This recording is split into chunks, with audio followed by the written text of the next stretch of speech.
Je ressens de la tristesse. On avait passé des moments extraordinaires ensemble.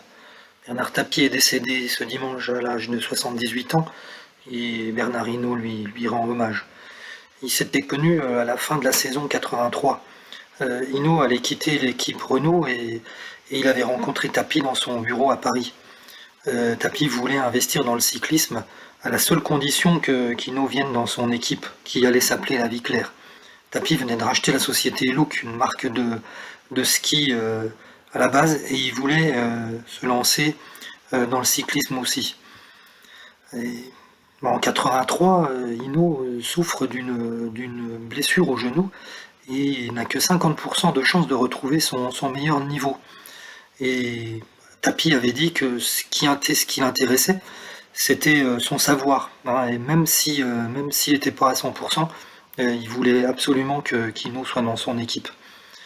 Hinault dit que Tapie, c'était surtout un gagneur, il était jovial, il avait plein d'idées, il avait toujours envie de gagner, il était proche des gens, il était super sympa, et il voulait des défis.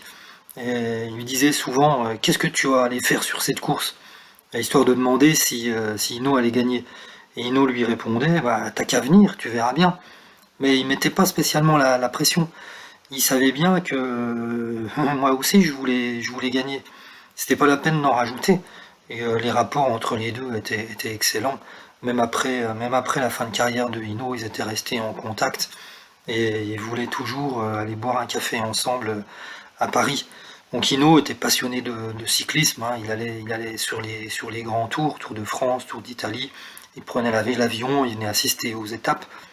De toute façon, les coureurs savaient qu'il était vraiment derrière eux, il savait galvaniser ses troupes comme dans le foot. Et voilà, et souvenir, voilà, Hinault a la larme à l'œil, extrêmement triste de la fin de Bernard Tapie. Il se souvient voilà, d'avoir gagné le Tour de France avec lui, et il gardera l'image d'un battant, vraiment d'une très forte personnalité, qui a souvent été critiqué, mais il a toujours démontré qu'on pouvait gagner en se battant. Un sacré bonhomme.